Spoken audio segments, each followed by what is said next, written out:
Dust hung in the air of the wrecked ship, drifting slow in the weak beam of Dana's hand lamp. She had been inside broken ships 100 times before, but this one felt colder than most, as if something inside it was still holding its breath. Dana worked alone on the salvage crew that day, picking through twisted metal for anything worth selling back at Outpost Corvid. Her boots crunched over broken glass and scorched wiring as she pushed deeper into the hull, following a strange warmth that did not belong in a ship this dead.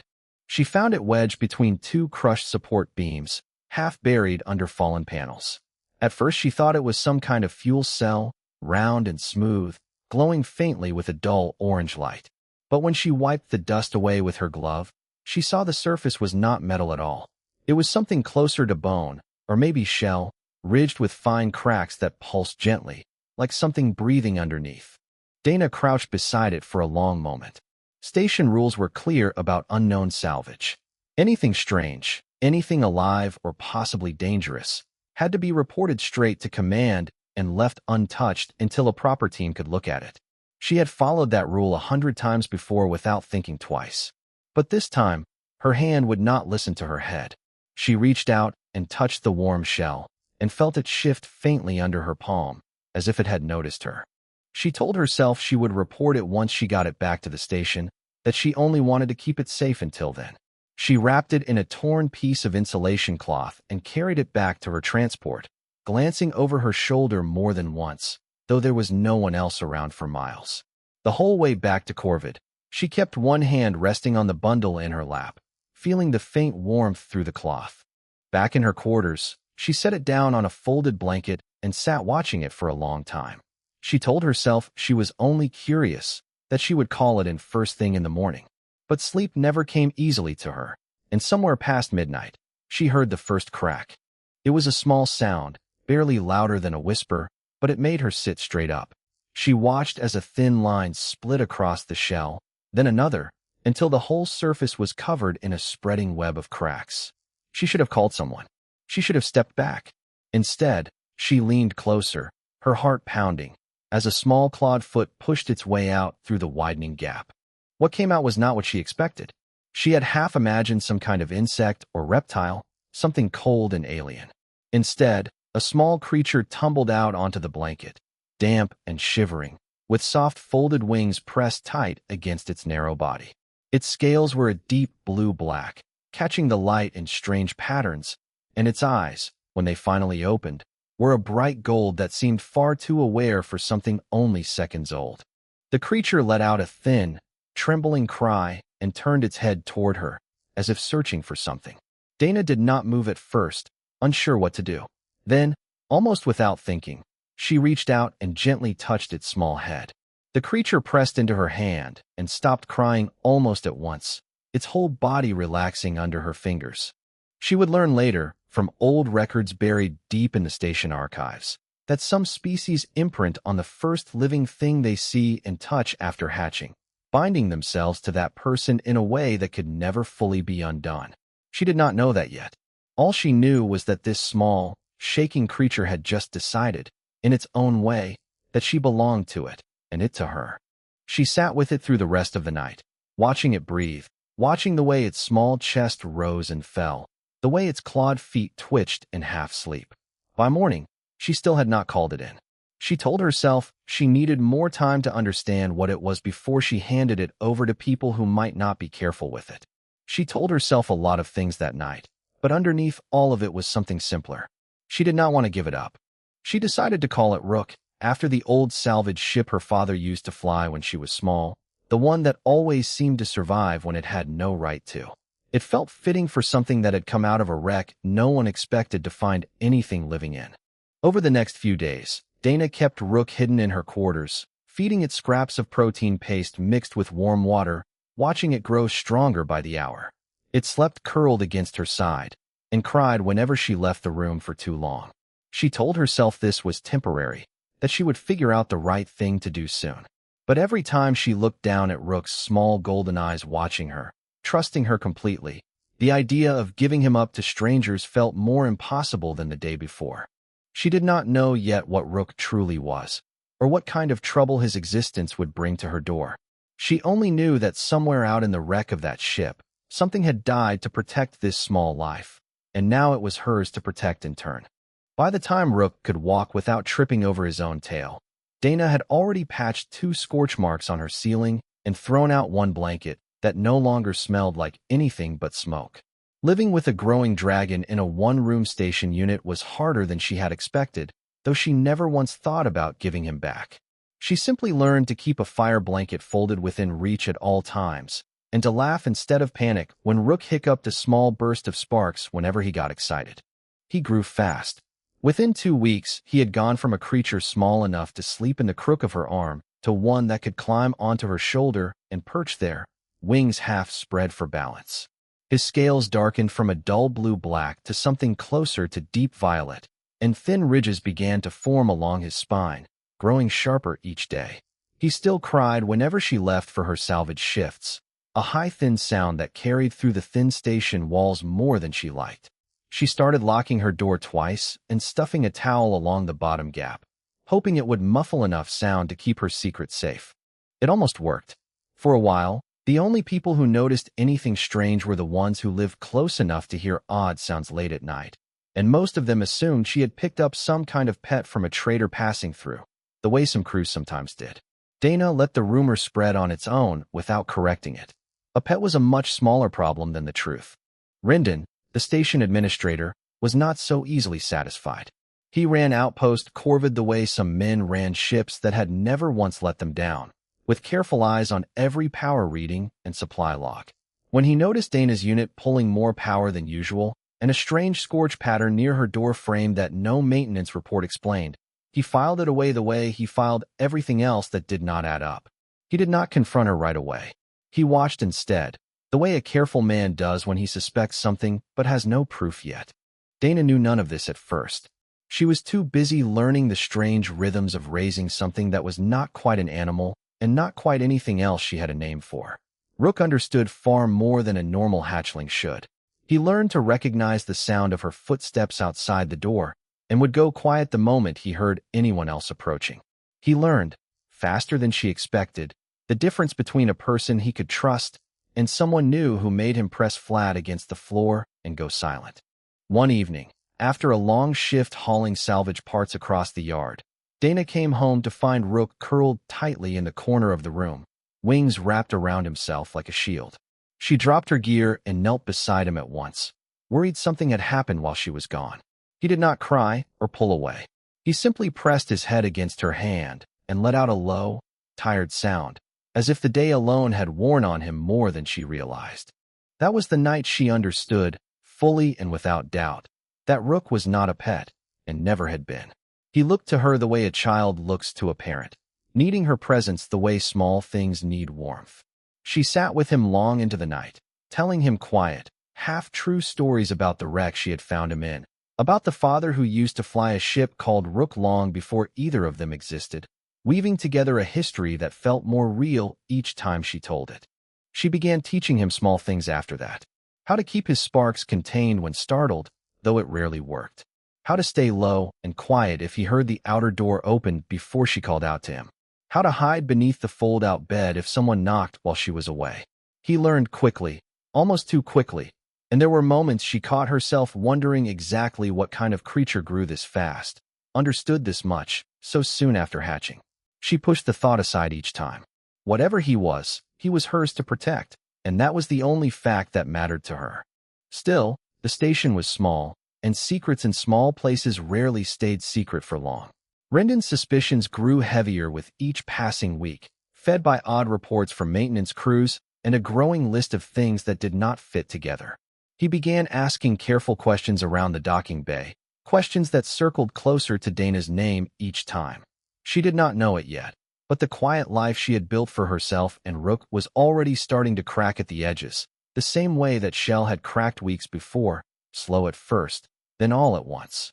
Halvard had chased weaker signals across 3 systems before, but the one his scanner picked up near Outpost Corvid made him sit up straight in his seat. It was faint, barely more than a flicker against the static of open space, but it matched a biological pattern he had memorized months ago and never expected to find again.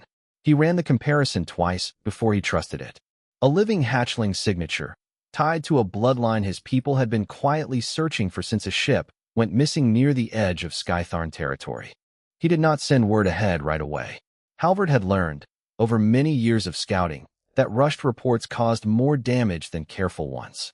Instead, he plotted a course toward the human outpost alone, keeping his approach slow and his intentions quiet, hoping to confirm what he had found before anyone higher up his chain of command reacted the way they usually did to news like this, which was rarely calm and rarely patient. Outpost Corvid had never hosted a Skythorn ship before, and the arrival of one, even a single scout craft, sent a ripple of unease through every level of the station. Rendon was the first to receive the hail, and he answered it standing straight in the small command room, doing his best not to let his voice shake, while a species most humans only knew through old warnings and worse rumors requested permission to dock. Halvard did not waste time on pleasantries once he stepped off his ship. He explained plainly that he was searching for a missing hatchling, lost in a crash several months earlier near a trade route not far from the outpost. He asked whether any unusual salvage, biological or otherwise, had been recovered from wreckage in the area recently. Rendon, still unaware of what Dana had been hiding in her quarters, answered honestly that he knew of no such report filed through proper channels. It was one of the maintenance workers, someone who had heard the strange noises through Dana's walls one time too many, who finally put the pieces together once talk of a missing hatchling spread through the station. Word reached Rendon within the hour, and this time he did not wait to gather more proof. He went straight to Dana's door himself, Halvard walking silently beside him. Dana heard the knock and felt her stomach drop before either of them said a word. She had always known this moment might come, had built quiet plans for what she would say if it ever did, but standing there with Rendon's serious expression and a tall, scaled stranger beside him, all of those careful words disappeared from her mind at once.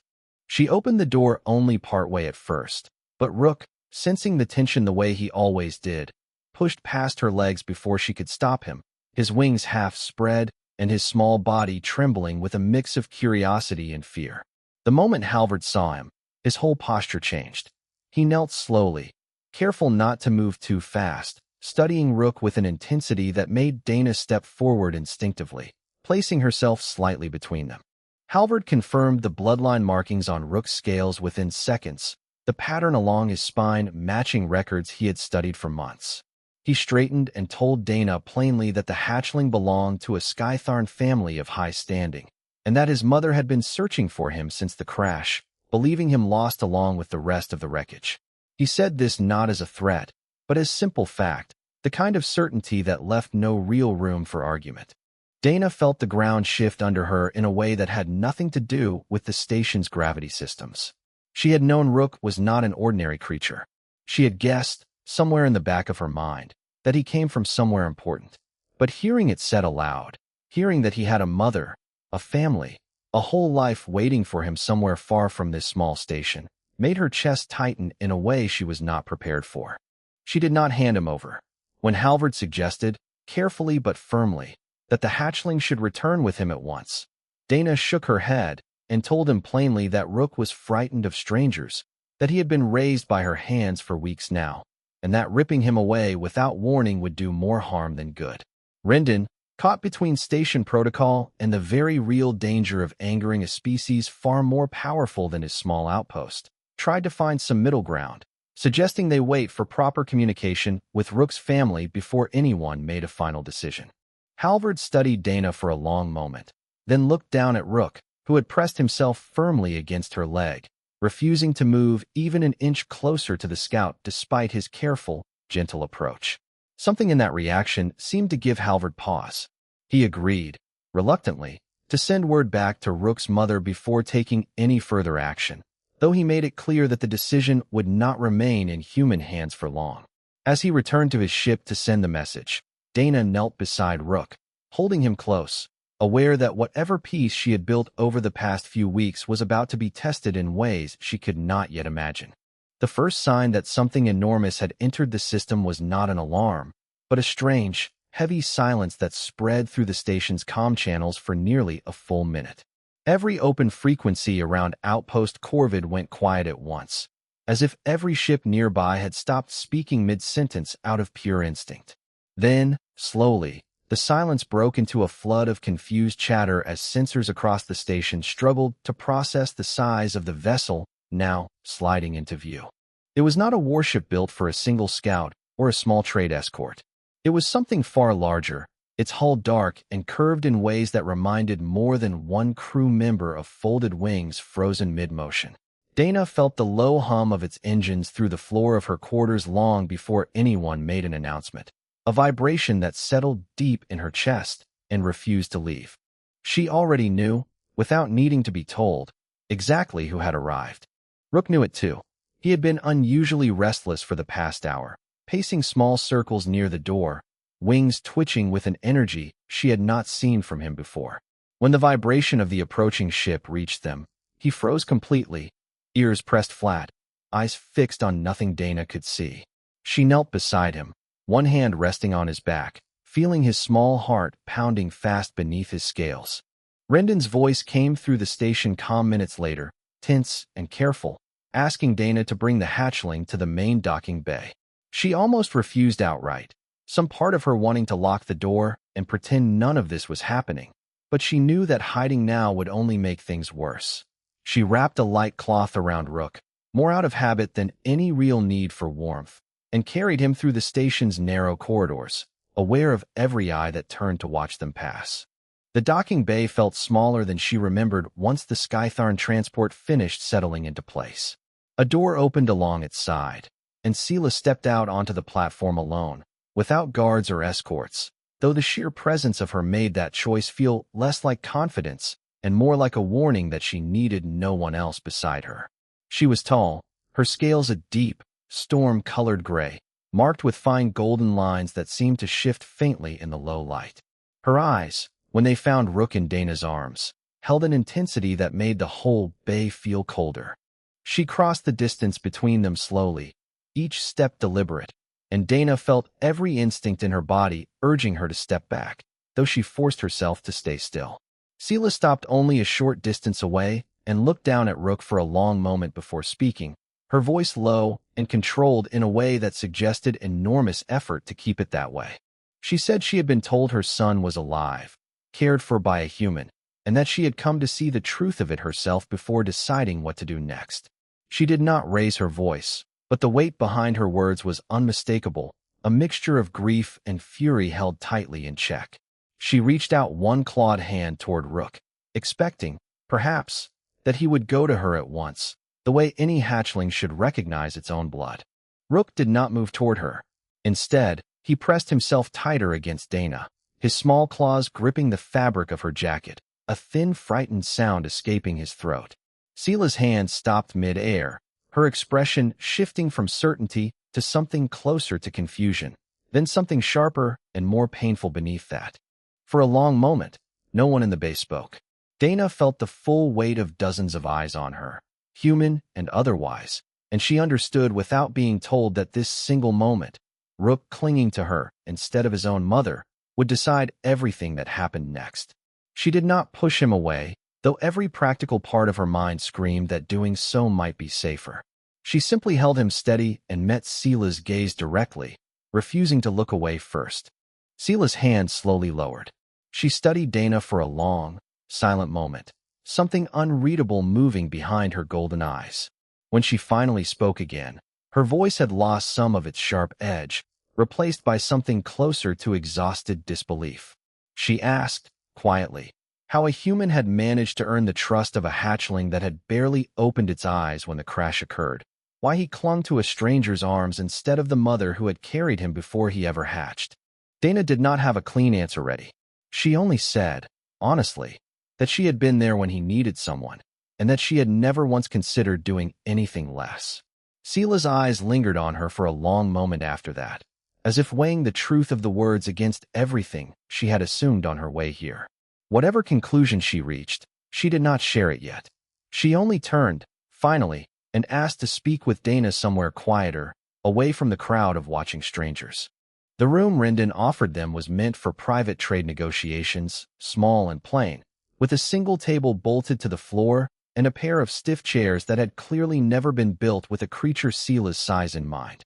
She remained standing anyway, arms folded, while Dana sat across from her with Rook curled tightly in her lap, still refusing to let go of the fabric of her jacket even now that the tension in the room had eased slightly. For a while, Sela said nothing at all. She seemed to be gathering the words carefully, the way someone does when a story has been kept locked away for too long and no longer comes easily. When she finally spoke, her voice was quieter than before, stripped of the sharp authority she had carried since stepping off her ship. She said the crash that separated her from Rook had never been an accident, no matter what reports had circulated afterward. She explained, slowly, that among her people, succession to positions of real power followed old bloodlines, and that her clutch, carrying Rook, had made her a target for rivals within her own family long before he ever hatched. She had known for months that someone close to her was working against her, though she had not known how far they were willing to go until the night her transport was struck deliberately, torn apart before it ever reached safe territory. She told Dana that she had made an impossible choice in the final moments before the crash became unavoidable. Rather than risk her unhatched son falling into the hands of the very people trying to eliminate him, she had used the last working systems on her ship to launch his egg away from the wreckage entirely, sending it drifting toward the nearest populated system with no guarantee it would ever be found, let alone found by someone willing to protect it. She had done it knowing she might never see him again, knowing the odds were desperately slim, because the alternative, letting him stay and likely be killed along with the rest of her crew, was no choice at all. Dana listened without interrupting, feeling the weight of what she was hearing settle slowly over her. She thought of the wreck she had explored weeks ago, the strange stillness of it, the sense that something had happened there that no official report had ever fully explained. She understood now why Sela's reaction on the docking bay had been so raw, so close to breaking beneath its careful control. This was not simply a mother searching for a lost child through routine channels. This was a mother who had spent months believing her choice had likely killed the very thing she was trying to save. Sela continued, her voice steadier now, though still edged with old grief. She said that after the crash, she had searched every system along the projected drift path for any sign of the egg, coming up empty time after time, until she had nearly convinced herself that it had been destroyed along with the rest of the wreckage, or lost forever in open space where no scanner could ever find it. She had continued the search anyway, unwilling to fully accept that outcome, even as those around her quietly began treating Rook as already lost. When Halvard's report finally reached her, confirming a living hatchling signature near a small human outpost, she said she had not allowed herself to believe it at first, certain it was some mistake or false reading. It was only when she saw Rook with her own eyes, small and trembling but undeniably alive, that the full weight of months of grief and guilt had nearly overwhelmed her control entirely. She looked at Dana directly then, something shifting behind her golden eyes. She said that she had expected, if her son survived at all, to find him in the hands of scavengers or traders looking to profit from something valuable and strange, or worse, already lost to neglect in some forgotten corner of space. She had not expected to find him healthy, cared for, and so deeply attached to the human holding him now that he had refused even his own mother's outstretched hand. She admitted, quietly, that this was not something her people were prepared to understand easily. Skythorn culture placed enormous weight on blood and lineage, and the idea that a human, a species they had always considered simple and short-lived compared to themselves, could earn the same trust and devotion typically reserved for family, was not something she could dismiss now that she had witnessed it herself. Dana finally spoke, her voice steady despite the emotion sitting heavy in her chest. She told Sela that she had never set out to take anyone's child, that she had simply found something small and frightened and alone, and had done what felt right in that moment without stopping to think about consequences or politics. She said that whatever decisions came next, about where Rook belonged and who had the right to raise him, she only hoped they would consider what was best for him above everything else. Sela studied her for a long moment, then finally allowed something close to a tired, genuine smile to cross her sharp features. She said that perhaps, for the first time in a long while, she understood exactly why her son had chosen to cling to this particular stranger above all others. News of what happened in that small negotiation room spread through Outpost Corvid faster than any official statement ever could, twisted and reshaped a dozen times before it reached the workers finishing their shifts near the docking bay. By the time Sela stepped back out into public view, most of the station already knew, in one exaggerated version or another, that the massive alien ship looming over their outpost had not come to punish anyone, but to make some kind of decision about the strange little creature Dana had been hiding for weeks. Sela did not rush the process, despite the pressure of her own people waiting on her ship for word of what came next. She spent the following 2 days at the outpost, observing quietly, watching how Rook behaved around Dana in ordinary, unguarded moments rather than the tense first encounter that had brought them all together. She watched him fall asleep against Dana's shoulder during a long afternoon in the station's small common area. She watched him chase after Dana's boots when she walked too far ahead, wings half spread in clumsy attempts at flight that never quite worked but never stopped him from trying again. On the 3rd day, Sela called for a formal gathering in the docking bay, requesting the presence of station leadership along with Dana and Rook. Word spread quickly, and by the time everything was ready, a small crowd of curious station workers had gathered along the edges of the bay, keeping a respectful distance but clearly unwilling to miss whatever was about to happen. Sela stood before them all, her presence commanding immediate silence the moment she began to speak. She explained, for the benefit of those who had not heard the full story, that her son's survival was owed entirely to the humans standing beside her, a debt her people did not take lightly regardless of species. She said that under normal circumstances, a hatchling separated from his birth family would be returned fully and without exception, with no place left in his life for whoever had cared for him in the meantime. She paused there, letting the weight of that statement settle over the crowd, before continuing. She said that these were not normal circumstances, and that Rook's bond with Dana was not something she was willing to sever simply because tradition expected her to. Instead, she was invoking an old and rarely used right within Skythorn law, one that allowed for the formal recognition of a second guardian in cases of extraordinary circumstance, granting Dana permanent, protected status in Rook's life, equal in standing to blood family in every way that mattered. A murmur ran through the gathered crowd, human and otherwise, though Dana barely registered any of it. She was watching Sela's face, searching for any sign of resentment or reluctance behind the offer, and found only quiet, tired sincerity instead. Sela met her gaze and said, simply, that she had spent months grieving a son she believed lost, only to find him alive and thriving because a stranger had chosen kindness without hesitation or expectation of reward. She said she intended to honor that choice properly, not with empty gratitude, but with something lasting. The formal ceremony that followed was brief but unmistakably serious. Sela knelt before Dana, an act that clearly startled more than a few onlookers given everything they had heard about Skythorn pride, and spoke old, careful words in her own language before switching back to common speech for Dana's benefit, formally naming her Rook's second mother under Skythorn law, with full rights to remain part of his life regardless of where his path eventually led him. Rook, sensing the shift in atmosphere even without fully understanding the words being spoken, pressed himself happily between them both, one wing brushing against Dana's leg and the other against Sela's arm, as if trying physically to hold the two halves of his family together at once. For the first time since arriving, Sela allowed herself something close to a real laugh, quiet and surprised, watching her son attempt to claim them both with equal enthusiasm. In the weeks that followed, life at Outpost Corvid slowly returned to something resembling normal, though nothing about it felt quite the same as before. Skythorn ships became a regular, if still rare, sight near the station, maintaining contact as Rook grew older under the joint care of both families now bound to him. Dana kept her job on the salvage crew, though she was no longer quite so careful about hiding scorch marks or keeping doors locked twice over, since half the station now knew exactly who and what lived in her quarters. What began as a quiet, uncertain understanding between two species who had never fully trusted each other slowly grew into something steadier, built not through treaties or careful diplomacy, but through the plain, undeniable proof of one human's refusal to abandon something small and frightened simply because it was not her own.